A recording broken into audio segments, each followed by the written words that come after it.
I like the dark and I think to myself, what a wonderful world.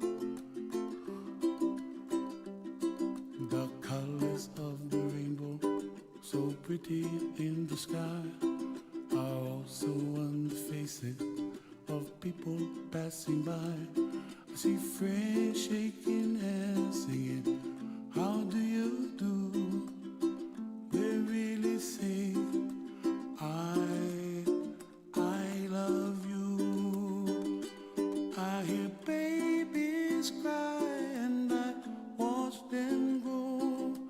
They'll learn much more than we'll know. And I think to myself, what a wonderful world. Someday I wish upon a star, wake up where the clouds are far behind me, where trouble melts like a lemon drops high above the chimney top. That's where you find me, oh, somewhere over the rainbow, way up high. And the dream that you dare to, why, oh why can't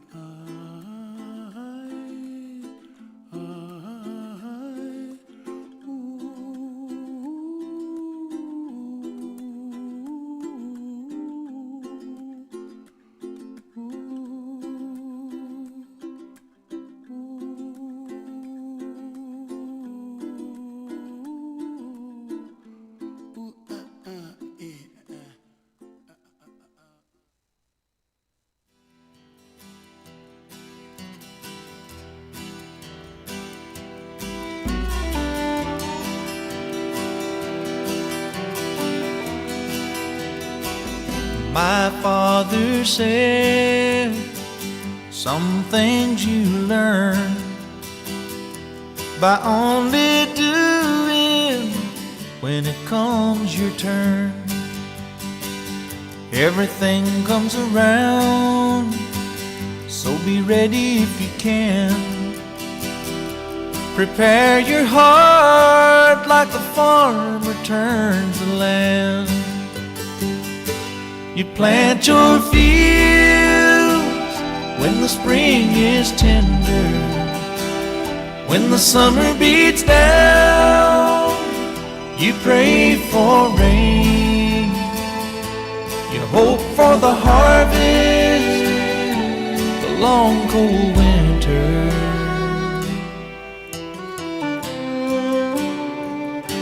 And then you plant your fields again.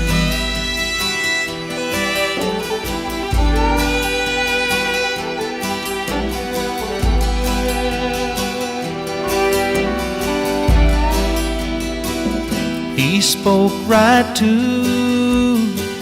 my restless soul, still wild and hungry and beyond control. For all that you dream, there's a time and a place, but you won't know it till it comes your way. And you'd plant your fields when the spring is tender, when the summer beats down. You pray for rain, you hope for the harvest, the long cold winter.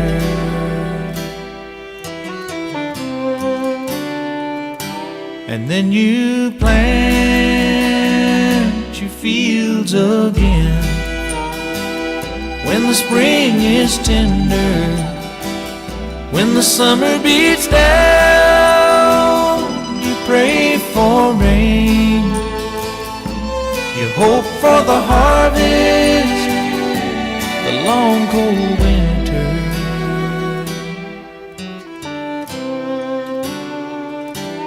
and then you plant your fields again.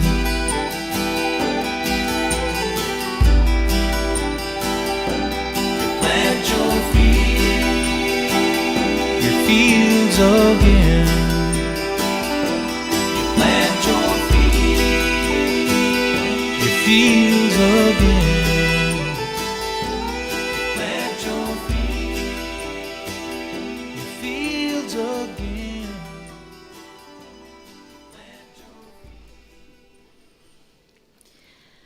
For this one farmer, the worries are over. Lie down and rest your head. Your time has been and struggles enough. Put the tractor in the shed. Years were not always easy, many downright hard. Put away your tools now. The dog is in the yard. You raised a family, worked the land well, and always followed the sun. Hang up your shovel inside of the barn. Your work here on earth is done. A determination few possess led your journey through life, often a jagged and stony way.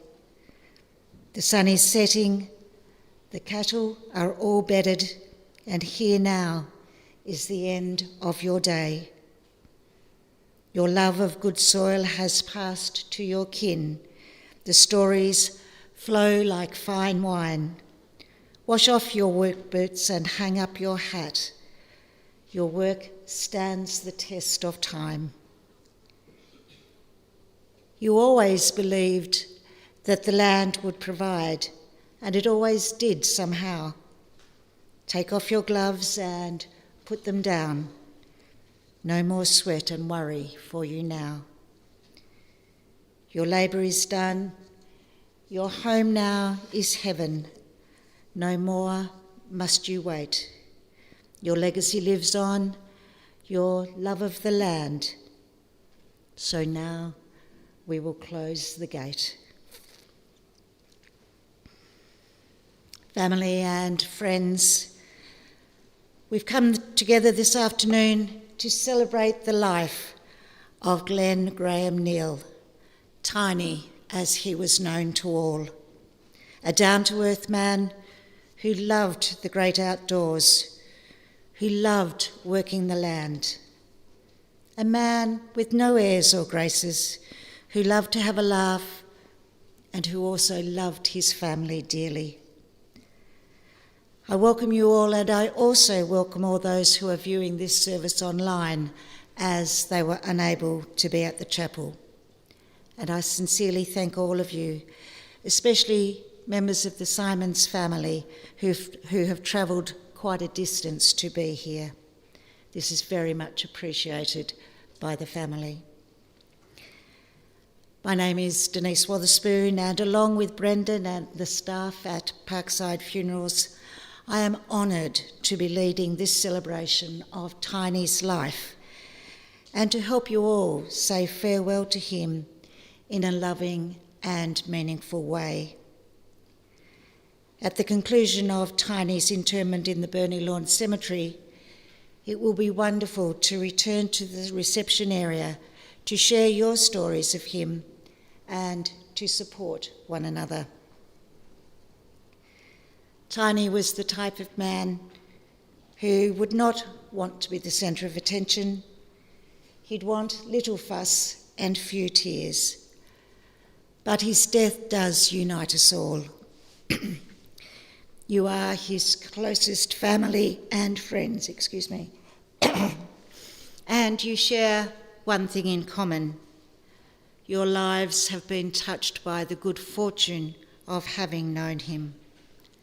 Today, we stop the rush of life, pause for a while, and reflect.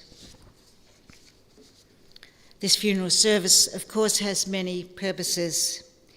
It is for the reverent farewell of a wonderful husband, father, pop and great pop, brother, brother-in-law, uncle, and friend. But it also recognises the value of his life and confirms that his life has ended. It also helps all of you to face the reality of his passing. Although we feel sadness, it is important to remember the good times and know that grief is a natural emotion when we lose someone we love. And ultimately, remembering the good times will bring the smiles back again. It is also helpful to remember that Tiny is no longer in pain. There is no more suffering, and he is at peace in the arms of his beloved wife, Joy. Today, Tiny's story will be shared by his daughter Denise, his brother John, and his son Brett. And I invite Denise to come forward now.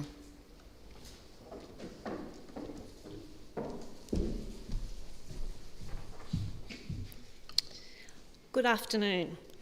For those people who don't know me, I'm Denise, and Dad always called me his favourite daughter. I guess that wasn't hard. Firstly, to everyone who's taken the time to come today and farewell Dad, a quote from A.A. Milne might be relevant. And A.A. Milne said, "What I say is if a fellow really likes potatoes, he must be a pretty decent sort of fellow." And the fact that you are all here today indicates that you thought he was a pretty decent fellow. I especially acknowledge Dad's brothers, Des and John. We have lost a father, but they have lost a loved brother too. And I'd also like to acknowledge Val, who's here somewhere. Val Murfitt. Lovely to have you here, Val. I'd like to acknowledge Alwyn Parker, who'll speak later. True friends stick by you in good and bad. Alwyn continued to visit Dad at Umina Park throughout the time he was there. He visited Dad 2 days before his death and even helped him get dressed. Dad always referred to him as Mr. Parker, so thank you, Mr. Parker. My sister-in-law, Cara, also needs a special mention. She was a great support to Dad. He was like a second dad to her, so thank you, Cara. A final thank you must go to the amazing staff of West Grove at Umina Park. They helped Dad settle in after what was a huge change in his life. He had to leave his house and the farm, and sometimes they put up with some pretty sharp words from him. They helped him deal with his challenges right till the very end, and we're really grateful for their care, support, and compassion. So many of them expressed their sadness, but they were pleased that the pain that they were witnessing every day was over.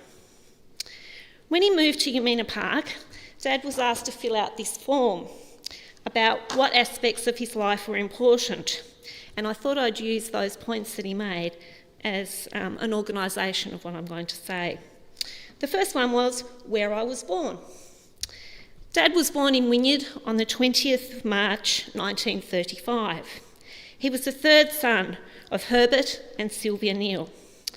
They lived in the house at what is now 1442 Mount Hicks Road, where Dad remained until February 2023. He never ever lived in another house, which I think is quite remarkable. This house was built by his grandfather, and it was one of the first houses built in Yola. The house meant so much to him that even though I drove him past it so many times while he was at Umina Park, he never ever wanted to go in. I think it made him too sad. At the time of his birth, Yola was full of Neal families, with his grandparents, parents, aunts, uncles and cousins on both sides of the family in the local community. Dad's oldest sister, Betty, died aged 3 from appendicitis, and when Dad was only about 10 months old, he showed similar symptoms. Luckily, his parents recognised what was wrong, and he survived 89 more years. Laurie, Dad and Des were very active boys and got into a lot of mischief. They played football in the hallway with rolled up socks. They fished in the creek at their grandmother's with bent safety pins. They went to Sunday school in the tin shed, but I don't think they actually went. They fished in the creek instead. They participated in farm activities and learnt the skills of the land from their father, including how to plough with a horse and, of course, how to grow good potatoes. They attended the Yola school and often raced the school bus on their bikes to see if they could get there before it. They had pigeons, grew crops, hunted rabbits, and caught the bus to the picture theatre in Burnie, drinking spiders at interval. There's another family story that makes it amazing that Dad lived for 89 years. Des had watched their mother cut the head off a chook, and he thought it would be a good idea to cut off Dad's head with the axe. Their mum apparently came across this incident just in time to stop the axe falling. At school, Dad did well in running races, won prizes for his manual artwork, and I saw an article that said he won first prize for Muscovy ducks in 1947, and the same year a prize for birds in the pet section. I think this love of birds continued always. At about 12 years of age, Dad was shot in the eye with a slug gun by one of the neighbours' kids when he went to deliver raspberries. He lived with very, very poor eyesight for the rest of his life in that eye. But I witnessed the miracle of him returning to full vision when he had his lens replaced a couple of years ago. I doubt that many of the people he played bowls or badminton with were aware of how bad his eyesight was in that eye. The boys all played footy, and Dad followed the brothers to play for Yeoman. He was from all accounts a very good player despite his size. John will talk a bit more about this later. But in recent years, Dad lamented the passing of the various members of the team, and he talked about them a lot. He had some treasured trophies from that time. Dad also had two sisters, June and Maureen, and just before June died, she handed me a very special brooch that she said Dad had given her for her 21st birthday. 12 years after Dad, John, or Johnny, as Dad always called him, was born, and they shared many experiences on the farm and at bowls. Dad and his brothers and sisters remained close all their lives, and I think he and Des continued to get up to a lot of mischief right till the end. They would sneak off to the casino or to the pokies, and they thought that Christine and I didn't know what they were up to, but we frequently did. Who knows what other things the two of them did. The next thing that Dad filled in here was people important to me. And I think that anyone who knew Dad would say that the most important person to him was our mum. On the night she died, I was with him, and he told me that meeting her was the single best thing that ever happened to him. They were married for 61 years and were devoted to each other. The 2 years after her death were hard for him, and I know that he'll be really happy to be reunited with her. When they got engaged, Mum's mother sent a letter that I found amongst her possessions. It said, "I'm just getting over the shock you gave us. You certainly sprang a surprise on us. But darling, if Tiny is the one for you, and you are quite sure, I'm so pleased. I think he's just right for you, and I do hope you'll be happy always." Mum and Dad worked together and did everything together. As Mum didn't drive, she was dependent on him for lots of things. But they went everywhere together and really were life partners. He'd never even had a girlfriend before he met her. And when they got married, he encouraged her to stop work. He said, "I'd be a poor sort of husband if I couldn't support my wife." He set a goal of making it to their 60th wedding anniversary, which occurred during COVID. And sadly, he couldn't see her that day. And there's a newspaper article about it down there. I'll be forever grateful to Ruth Forrest, who made sure that that day was really special to him. She organised the Advocate to come and take his photo and do a story titled "Lockdown Lovers." and she sent him flowers and chocolates. Dad was so proud of the letters from the Queen, the Prime Minister, the Governor that he got that day, and he showed them to everyone. I never told him that this doesn't happen by magic, and it was me who organised for all that to happen. He also said on here that his children are important to him, and we'd all say that he was very important to us. It's hard to say goodbye to someone who is a constant in your life for so long. Not everyone's lucky enough to have a dad who lives for 89 years. On his last day, he kept saying to Karen, who was one of his carers, family, family, family everywhere. Dad was proud of his grandchildren and the way they made their way in the world. He also very much enjoyed seeing his great-granddaughters. Past occupation, farmer. Dad's mum often talked about how teachers at the school thought Dad should go and work in the bank because he had such good skills with maths. He was very sharp with numbers all his life. However, the bank was not appealing, whereas the life on the farm was. When Des left the farm to move to Burnie, the two Neal boys, Dad and Laurie, formed a long-term partnership that was Neal Brothers. It was a very successful business, and most of the younger men, some of whom are here today, worked for them in some capacity over the years. They worked hard to pay off the debt from the farm that they owed their mother, and life changed for all of us when the farm became theirs. Hard work was in their DNA, and my earliest memories of Dad involved milking cows, looking after pigs, growing crops, shifting irrigation pipes, even on Christmas Day. And later I'd hear him off on his motorbike, with no helmet of course, in the middle of the night to check on or turn off travelling irrigators, and later he clocked up the miles in the Land Cruiser. Being a farmer means you're not always happy. Sometimes things get you down, when your crop's not good, or the prices aren't good, or the weather is not what you want. David tells a classic story of the first time he came to stay with me at Yola. Dad was hoping for overnight rain, and the barometer said it was going to come. When we got up the next morning, David said, "You must be pleased with the rain, Tiny." "Oh, no," he said, "it wasn't nearly enough." Other times it was the reverse, and it had been far too much. Hard work was such that I learnt something only this year on my birthday. I said to Dad, "It's my birthday tomorrow. Do you remember where you were the day I was born?" Wait for this. And he said, "Yes, Laurie and I were taking a load of spuds to the cannery in Ulverston and we dropped your mother off."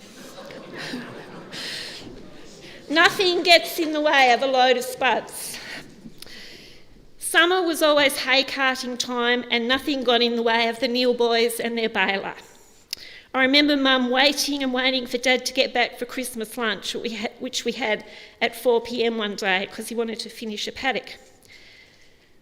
Dad spent endless time on the potato digger, cutting seed potatoes by hand, and many an icy cold day in the sweet paddock. This, of course, finally takes its toll on your health. Following Laurie's retirement, Dad and Brett worked on the farm for many years. Dad was really upset with the death of Laurie, and he often talked to me about how well they'd worked together. He said, "It just seemed to work, and we did well." Dad hated the idea of giving up the farm, and he gave very strong and sometimes very opinionated advice to Brett on what should be done long after he was actively involved. This was happening right up until 3 days before his death. Even at Yamina Park, where he could look out over a lovely farm, he asked me to bring in his binoculars. He said, "That bloke over there needs to shift that irrigator. It's been there too long." Another time he said, "Those cows need moving. They've not got enough grass." He had very strong views on how it should be done. Next bit on here was hobbies and interests. Football, of course, was a big interest. Dad loved football. He loved to play it, but he had to give it away after a significant health issue in his early 20s. He loved the Carlton Football Club, and he was a mad keen supporter. He could recall what paddock he was in when Carlton came back from the 44 points behind in the epic 1970 grand final. He knew all the stats for most of the players, and he recalled the famous Jesselenko mark. Sometimes he was so nervous about whether Carlton would win, he'd turn off the TV and wait till the next day for the score. About 8 years ago, he said to me, Carlton's doing so bad. I'm never ever in my lifetime going to see Carlton play a final ever again. Well, fortunately he did, twice. I knew the end was near for him this year when he wasn't interested in watching or listening to the grand final. But he was absolutely thrilled to hear that Patrick Cripps had won the Brownlow. He loved to watch Cripps and Walsh, but like a good Carlton fan, he hated Essendon. He hated Collingwood. And one time I remember, when we were doing our footy tipping on the phone, I said, maybe we should pick Collingwood this week. Some of their good players are back. Quick as a flash, he said, Collingwood have good players, do they? Towards the end of the season this year, I rang and asked him, had he sung the song? Because we always talked about singing the song if they won. He hadn't realised that Carlton had won, and he was very excited. He said, well, that's just a beautiful thing. I thought, well, if he goes tonight, he's going to die a very happy man. Dad's knowledge of football, facts and figures was amazing. When we do the footy tipping, he'd say, no, last time they played each other, so-and-so won by 50 points, or no, they haven't beaten each other since 2014. But watching the games with him wasn't much fun, because he would commentate very loudly about holding the ball or umpiring decisions he disagreed with, and that was often. And sometimes he'd even watch one game on the TV and have the radio on listening to another game. Fishing was another big interest. There's some great photos that you'll see over there of catching fish in the creek, fishing trips to Lake Pedder, and a famous 9-pound trout he caught in the dam. His partner in crime on many of these fishing trips was Gary Jones. A couple of years ago, I took Dad on a drive to Waratah, and as we drove through the Hellyer Gorge at the bottom of he said he and Gary used to go fishing there under the bridge in the middle of the night. Of course, quite dangerous, and they made many trips to the lakes, and a lot of adventures were had. One night they went up the Pyman River in the middle of the night with Gary's boat and got lost. However they found their way back, I do not know. Sometimes he'd go places by himself, and he'd get home at all hours. Mum would be sitting up wondering and worrying about where he was, and he'd come home at some ungodly hour with a sugar bag full of fish. Fishing also involved trips to the lakes with Gary and sometimes with Lyle Highland. He and Laurie and others in the district made crayfishing trips to the Arthur River on an annual basis for years. They'd pack up the old green Land Rover and head off for a week or so. Pre-mobile phones, you wouldn't know what had happened till they arrived back with crayfish, probably an illegal amount, and many stories to tell. They talked about one famous trip where they brought back a truckload of fish from the west coast and sold them at the Wynyard Wharf. Gardening. Dad always took great pride in his garden. He grew beautiful flowers and always had vegetables. He liked a great lawn with nice edges, and he hated leaves or flower petals to blow around the lawn. He was always raking them up and liked the look of a good dahlia or a bed of bright-coloured daffodils. He hated weeds in the garden, like he hated thistles in the paddocks. He hated bandicoots digging holes in his lawn. His idea of a vegetable garden wasn't most people's. He'd plant half a paddock in the middle of the potatoes and not grow just a few beans or a few pumpkins. He'd grow hundreds. He had a tomato glasshouse for years, and there was always ample to give away. He was very generous with his produce, donating it to local events, to the Bowls Club, and giving it to anyone who visited. The words, "I'll just get you a few spuds," would often be used for any visitors, but that didn't mean just a few. It usually meant a big bag of the biggest ones he could find. with, of course, a few Swedes or carrots or whatever else was in supply thrown in. He never went empty-handed to visit anyone. Sports of any kind he was interested in. He watched games on TV, he read sports reports in the newspapers, and some of my earliest memories were waking up in the middle of the night because the radio was on and he was listening to test matches from England. He really admired Rafa Nadal and he liked the Melbourne Storm. He was interested in David's sailing, and he was overawed when one Christmas I took him to the docks to see the winning yacht in the Sydney Hobart. He'd read the Sunday newspaper to see all the bowls reports long after he stopped playing. When Dad was much younger, he loved to read. His friend Kerry Hooper would come to visit with a bag of books, and they'd swap novels. In later life, he'd love nothing more than to read any newspaper he could get his hands on and read it from front to back, with particular interest in the stock market, the sports reports, and the local news. Things I like. On here he said, I like to play bowls. John will talk a bit more about this, but bowls was a big part of his life. He played bowls for a very, very long time, both indoor and outdoor. And like most things, he did it with full competitiveness and a desire to do well. He hated to lose, and those bowlers down there know about that. He represented the state in indoor bowls several times and won the state singles title, which he was very proud of. He and Mum got to travel to many places on bowls trips and had some good times.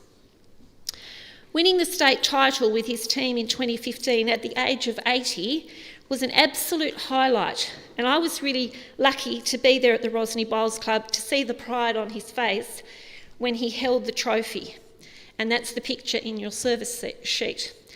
Alwyn over there says Dad shook his hand so hard he almost pulled his arm out of his shoulder.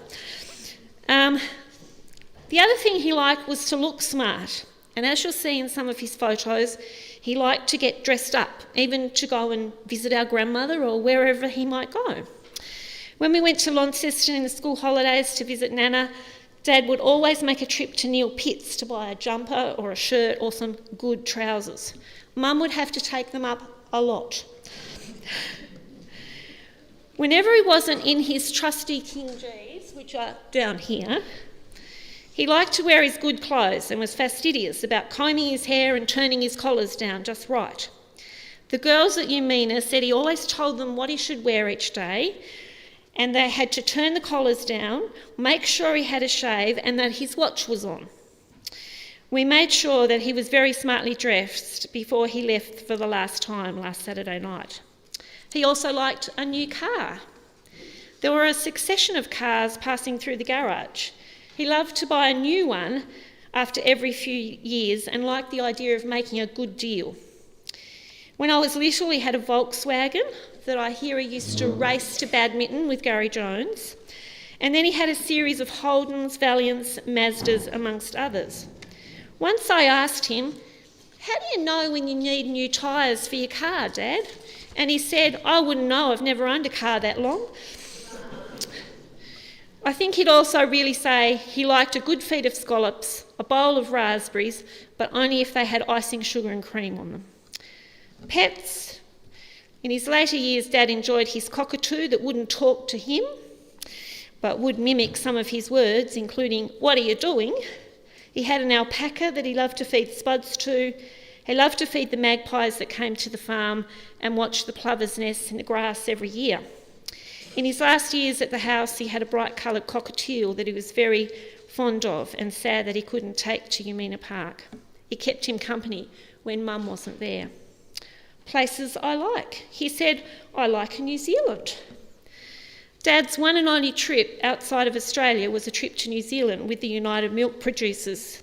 He talked about this a lot, and they loved the chance to fish in Lake Taupo and experience the smells and sights of Rotorua.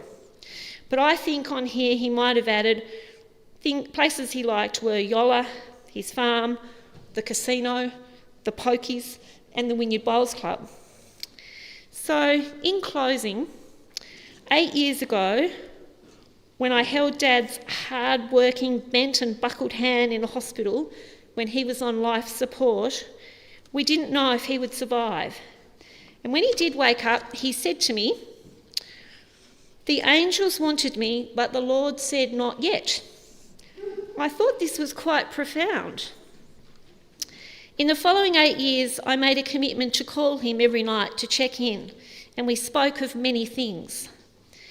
I learnt a lot about him that I'd never been told before, and I'm glad we had those conversations about news, football, weather, politics, and daily activities. He took up watching documentaries on SBS about Egypt and pyramids and all sorts of other history that he'd love to tell me all about. In those 8 years, extra years that he was given, it enabled him to see 2 of his grandchildren married, to be at Graham and Kara's wedding at Cradle Mountain, to meet 4 great-grandchildren, to survive COVID and visit the casino a few more times. But they weren't all good times. Failing health became a new norm, and there were many visits to hospital and many emergencies where we all thought, this is it. It was also a time of loss of his dear wife and his brother Laurie. However, in 2023, it became obvious that he couldn't stay at home, so he decided himself that he'd stay at Umina Park. This gave him a little bit more time and some lovely experiences. He enjoyed meeting up with familiar faces, including 2 members of his old yeoman football team. He enjoyed happy hours, bingos, bus trips and other activities. He initially joined in with everything, which really surprised me. He iced cupcakes, he went to painting sessions, but he also did the football tipping, which he won several times.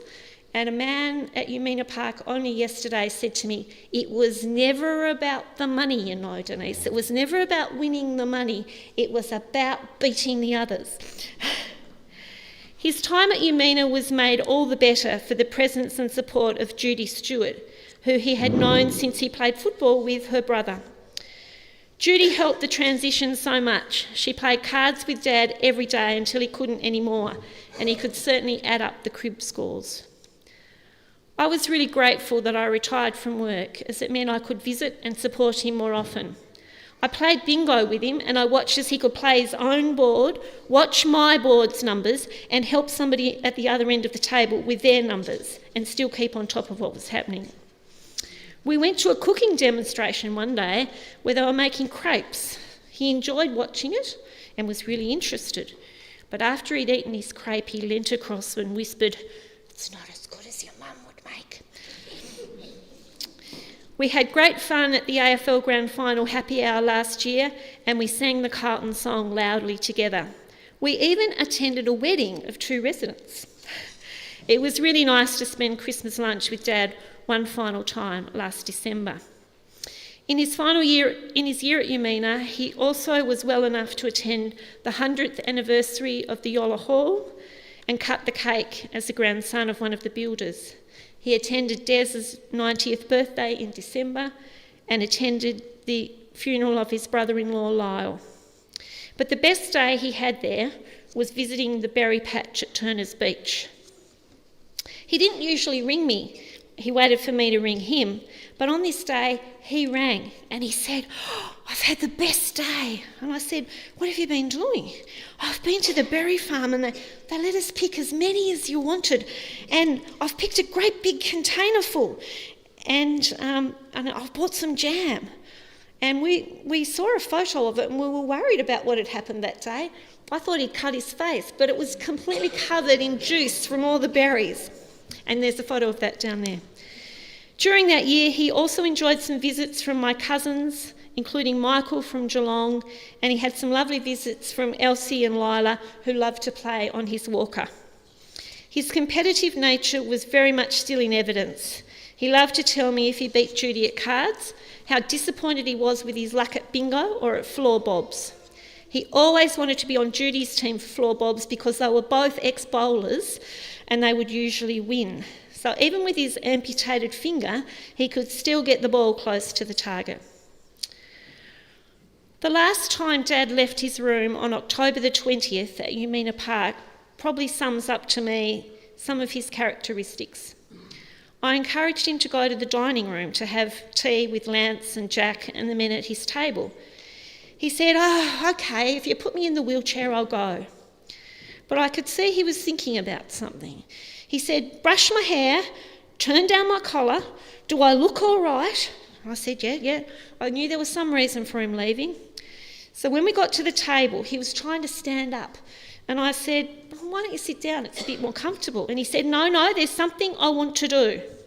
So he reached across the table and he grabbed Jack Bramich's hand and said, well done, mate, congratulations. It was Jack's 100th birthday. And for those who don't know, Jack had lived next door to Dad for most of their lives. I think that's probably a sign of a decent man. So, Dad, last time 8 years ago, we thought you were going to go, but you said, the Lord said, not yet. As I held your hand last Saturday night and I looked into your blue eyes, I knew that the Lord had said, yes, it's time. Joy and Tiny united together. The Neal brothers back and working in the spud paddock with the baler going full pelt. Carlton's doing well. Your worn-out body is no longer in pain. The greens are running fast, and you can now rest knowing that you've had a long and worthwhile life. Your work is done, and it's time to rest.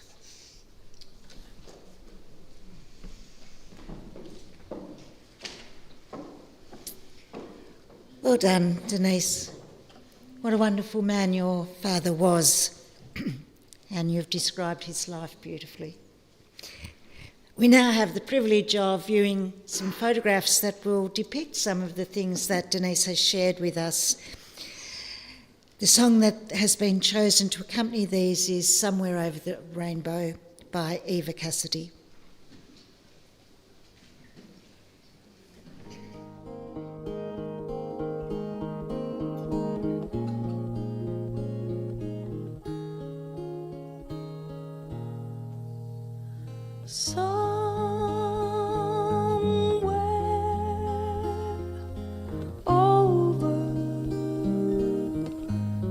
The rainbow way, the pine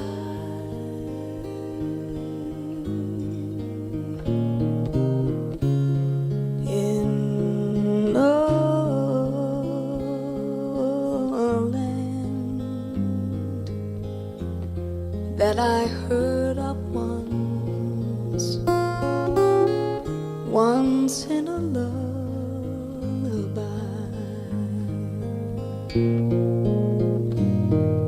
Somewhere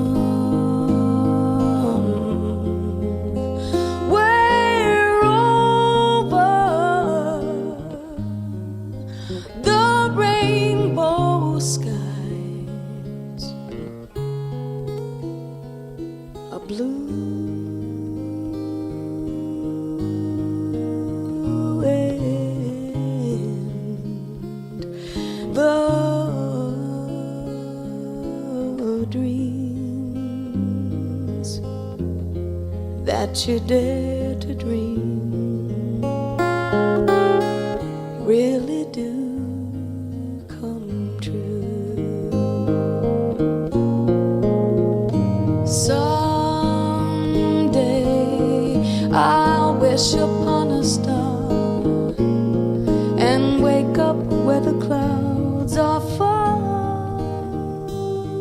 behind me,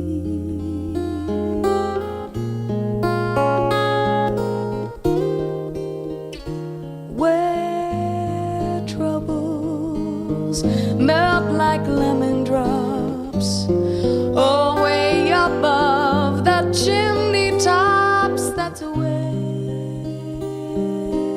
you find me.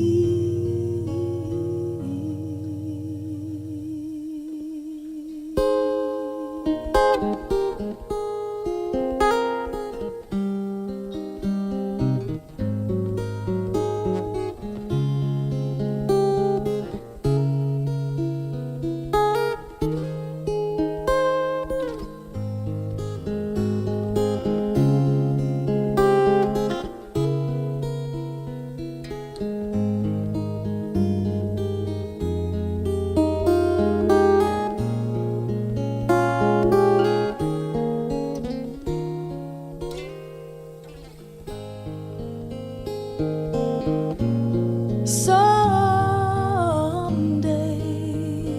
I'll wish upon a star and wake up where the clouds are far behind me.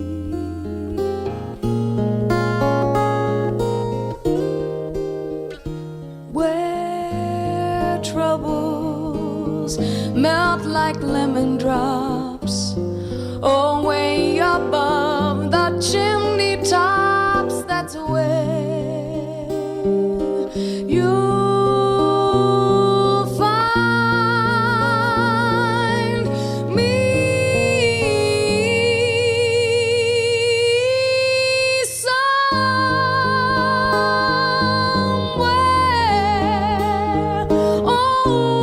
over the rainbow,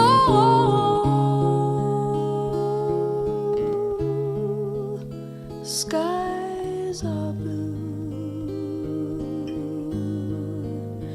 and the dreams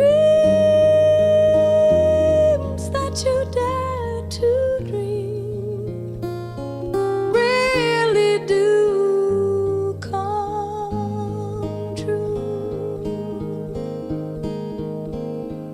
If happy little bluebirds fly above the rainbow wide, oh, why can't I?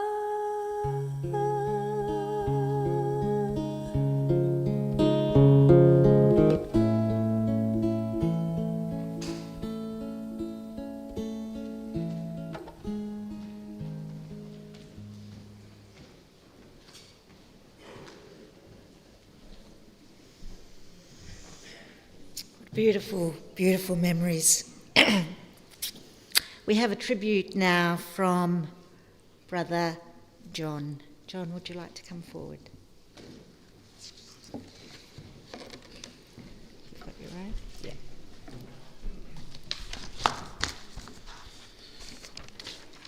Firstly, I'd like to say thank you for all of you just coming here today to support the family. Very much appreciate it. Glen Graham Neal, Tiny, my little brother. I'm not sure where all the Neal boys' nicknames came from.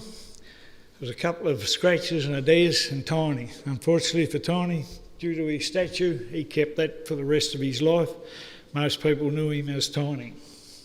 My ambition growing up, because I was 12 years younger, was to grow taller than Tiny, and then I could turn around and say to him, "How you going, Tiny?"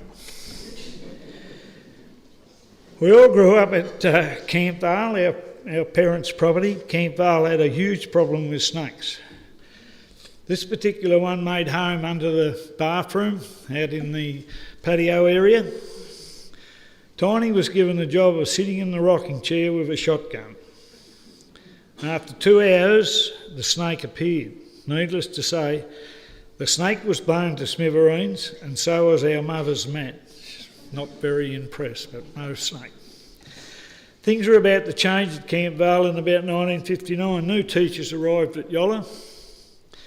School wanted by the name of Joy, Glen's future wife. Me being younger and still at school dropped a few hints to Joy that Tiny would make her a good husband. Must have worked because they got married. Upon this happening, Dad bought a small farm property at Yola and we shifted out. It was at this time Laurie and Glen formed a farming partnership of Neal brothers. This was to become a very successful business and partnership and business enterprise. As Denise alluded to, they got on very well together. The main thing they did on the farm was to grow potatoes, Swedes, milk cows plus pigs. On growing potatoes, some 70 years on, the farm is still growing potatoes, so it says a bit about their ability to keep the soil fertile. Local garage owner at the time, Max Galpin, said Neal brothers could grow spuds on a beach or on a bitumen road, as they always had good crops. They also had a hay baling contractor business around the districts and were one of the first to have a New Holland trailing baler. They were also the first in the district to have a baler with its own motor on it. They also did carting of hay, that I can vouch for because I did a lot of it. They were very successful. At Glen's house and also in Yamuna Park, he had a photo of Laurie with the tractor and baler on our uncle's farm at Mount X, which he was very proud of. Glen was also a champion ploughman. Everything had to be straight and neat, and it was. And if you have a look at the potato rows there, you won't find a crooked one. He was just that particular. Glen was a very good footballer. Due to ill health, he only played for 3 years, but was a very good player and a top goal kicker. On one game against the Montello Maulers, as they were known at that time, he kicked a lot of goals and was carried shoulder high from the ground by his teammates. The Montello boys were heard to say, "He will be carried off next time, but it won't be like that." He won the grand final on his first year with Yeoman in the Darwin Association, playing with Nugget. Glen's health stopped him cold in his tracks as far as playing football. There was talk at the time that his leg might have to be cut, the sinew in his leg, and he'd be stiff-legged for life. Luckily, he went to Melbourne, went to a chiropractor or a faith healer, I'm not sure 100%, and he got him right. And he had 50, 60 years after that with no problem with that part. So he was lucky. Me being a little bit unfortunate, copped the same thing. I was lucky also, I got out of it. Badminton. Playing for Yola, I was able to play with Tiny in this sport. We played in halls including South Rowena, West Rizzy, and sometimes got home very late. Glen was able to play with his good friend Gary Jones, alias Green Grub, with the UHF call signs. I think Tiny's was Blue Badger and mine was Red Devil, so that's how we kept in touch with one another. Very competitive. Like I said, he was very competitive, and it's what Denise said, he hated getting beat. I came across some scores where Tiny and Gary beat myself and Lenny Melbourne in the coastal thing 21-3, not letting little brother get a sniff of victory. I would have been about 14 at the time. Lawn bowls. Glen played for over 40 years, winning 6 singles, 5 pairs and 4 triples titles. He was very competitive and made many friends along the coast, and for that matter all of Tas.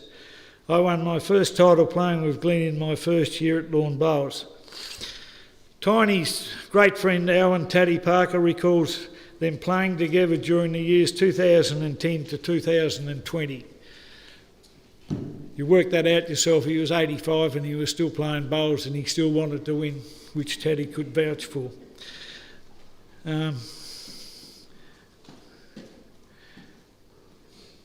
He also recalls winning, as Denise alluded to, the state grand final in Hobart in 2015.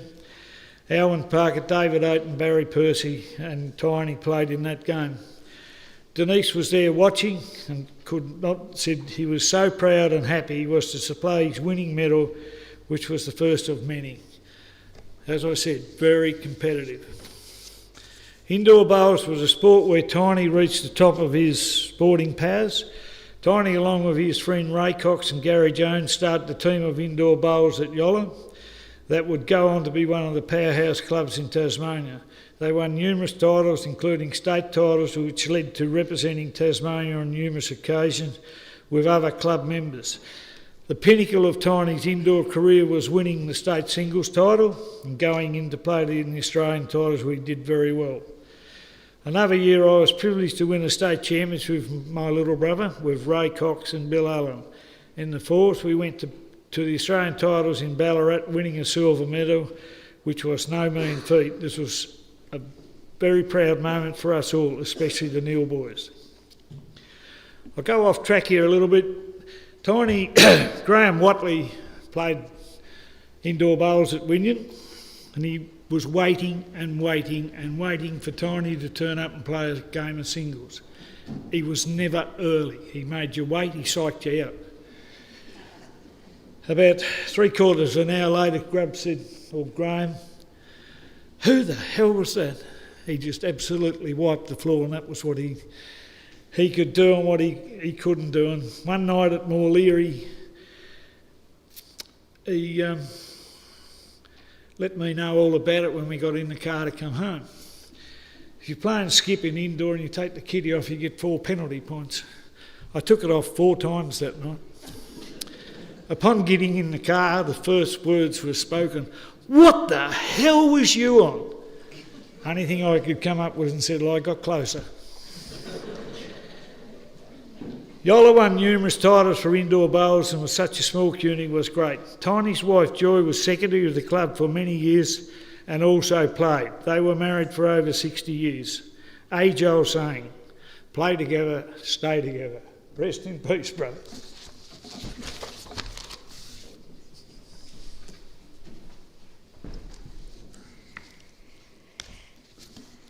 Thank you, John. Another tribute this afternoon from his son Brett.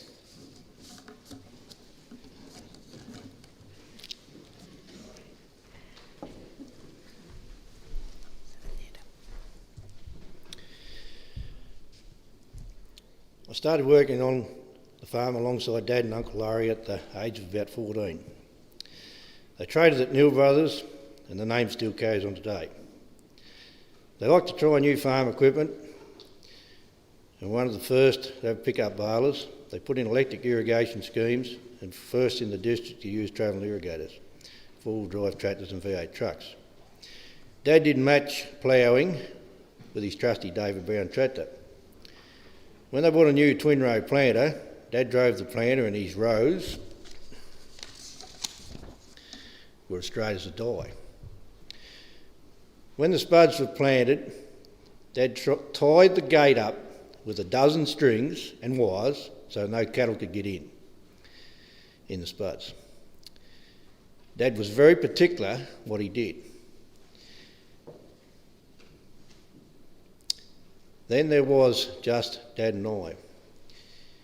We replaced most of the fences on the farms and the posts had to be straight. He loved going out in the spud paddock to see how good the crop was. He scratched around on his hands and knees and then come back and said they were either good or no good. If the hay needed cutting, it had to be done now. Or if the hay needed baling, it had to be done. Same go with the spuds, planting and the digging and the fences. Wednesday 2 weeks ago, I saw him and he asked, had we started planting yet? I said, we started planting today. He replied, hurry up, it'll be February soon. He asked where we were planting. I said, in a paddock. We had spuds in 1996, which he replied, watch out for them big rocks in the corner. He loved working on the potato harvester, although the others hated him being on there at times because he couldn't stand anything going past, and he would shovel the spuds back down the elevator and throw them at the others. 6 seasons ago, Dad was on the digger and I was driving that day. This worker was on there, was a bit slow, and I was going pretty hard and fast. And the worker said, what the hell do you think he's doing? And Dad said, trying to get something done. Shut up and get to work. 2 years ago, Dad gone to the harvest for the last time. I went to Lake Better with Dad and a few other guys. I was 15 at the time, landed 3 fish, 12 pound and bigger the first day. It was a trip to remember. Dad also loved to have a flutter on the pokies. I took him in the later years for a few times. He wasn't satisfied just a couple of hours. There, he had to spend the afternoon. I took Dad and Uncle Des to Launceston Casino for the last time earlier this year. Rest in peace with Mum. It's not goodbye. See you later.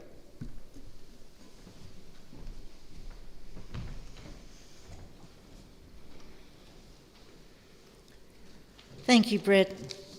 I think we'd all agree that Tiny really was a remarkable man in his family with his brothers and sisters and as a father. And we've heard lots of that this afternoon. We have one more set of photographs now that are going to be accompanied by the beautiful song Valley of His Dreams by John Williamson.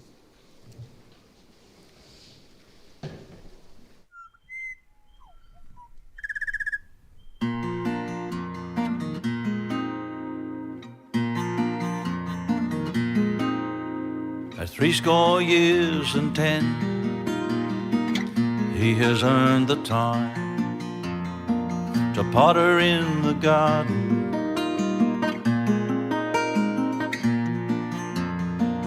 Time to plant potatoes, time to plant some beans. The butcher bird is waiting, she knows what this means.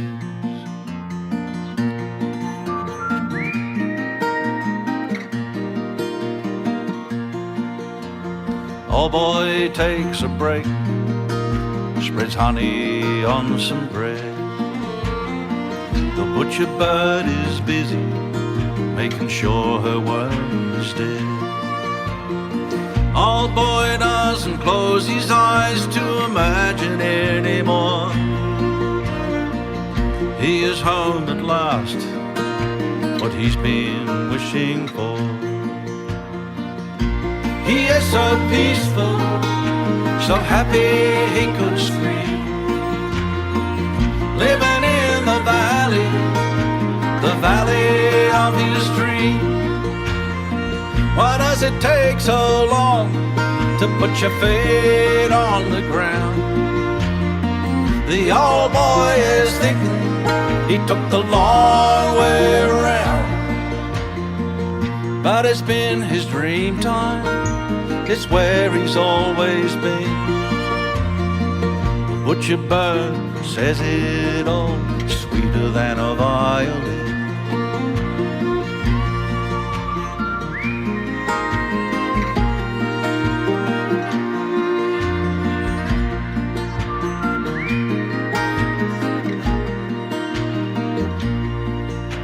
At 70 and 10,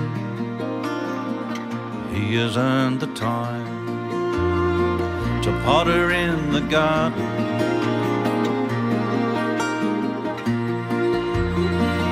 He'll be picking chilies, he'll be making chili oil.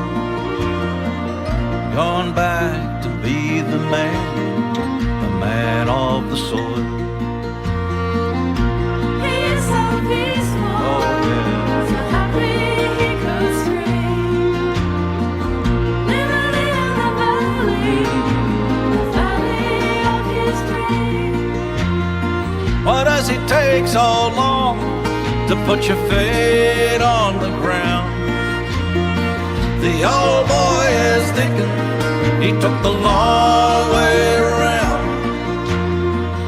But it's been his dream time, it's where he's always been. The butcher bird says it all, sweeter than a violin.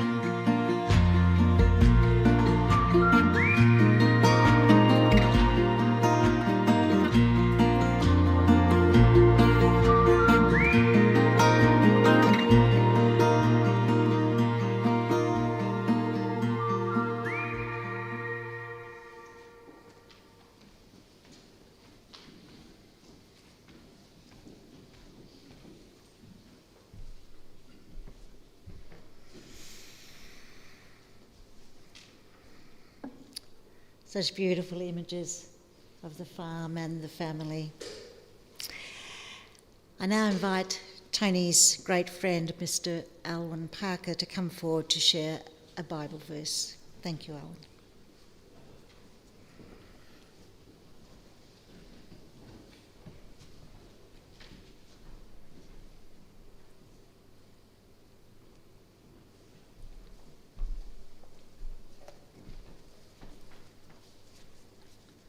Denise has asked me to read a verse out of the Bible today, and I think it's very fitting when it's read out. And it is in the last book of the Bible, Revelation chapter 21, verse 4. And God shall wipe away all tears from their eyes, and there shall be no more death, neither sorrow nor crying, neither shall there be any more pain, for the former things are all passed away.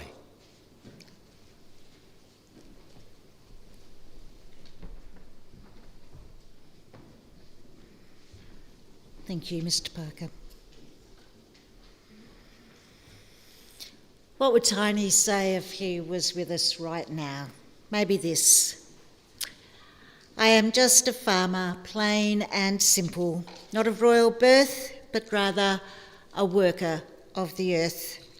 I know not of riches, but rather patches in my breeches. I know of drought and rain, of pleasure and pain. I know of the good and the bad, the happy and the sad. I am a man of emotions who need not travel over any oceans, a man who loved this land and the beauty of its sand. I know of a spring's fresh flow and autumn's golden glow, of a newborn calf's hesitation and the eagle's destination. I know of tall pines and long, straight lines, of the simple. But we know now that Tiny was far more than just a farmer, plain and simple.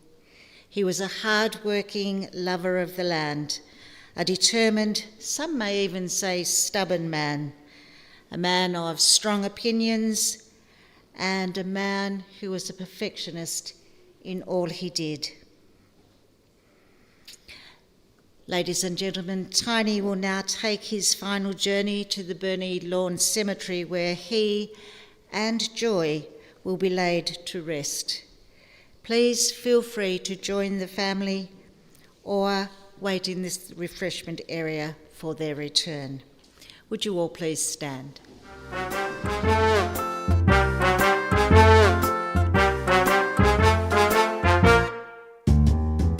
We are the Navy Blues. We are the old dark Navy Blues.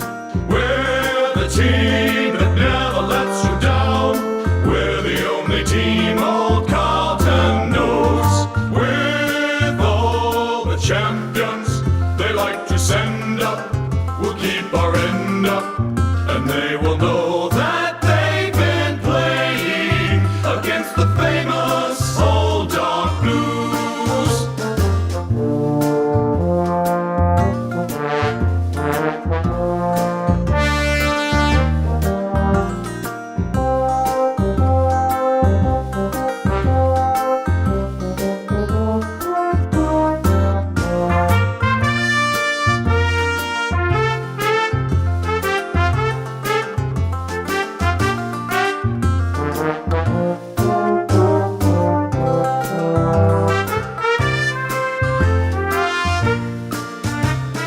We are the Navy Blues. We are the old dark Navy Blues. We're the team that never lets you down. We're the only team old Carlton knows. With all the champions they like to send up, we'll keep our end up, and they will know that they've been playing against the famous old dark blues.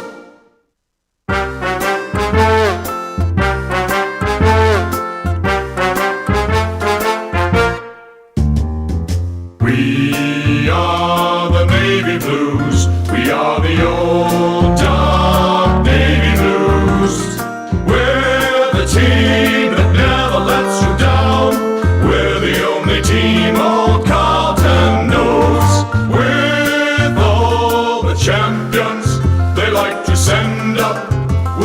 our end up, and they will know that they've been playing against the famous old dark blues.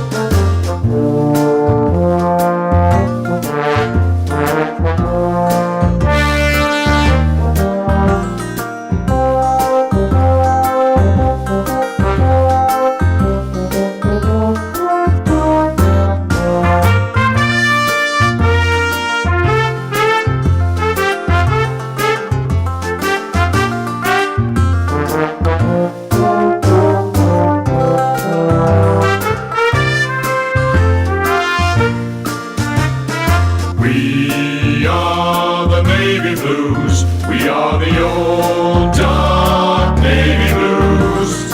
We're the team that never lets you down. We're the only team old Carlton knows. With all the champions they like to send up, we'll keep our end up, and they will know that they've been playing against the famous old dark blues.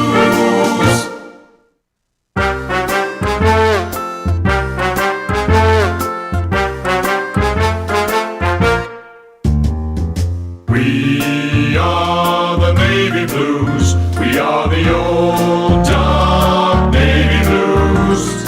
We're the team that never lets you down. We're the only team old Carlton knows. With all the champions they like to send up, we'll keep our end up, and they will know that they've been playing against the famous old dark blues.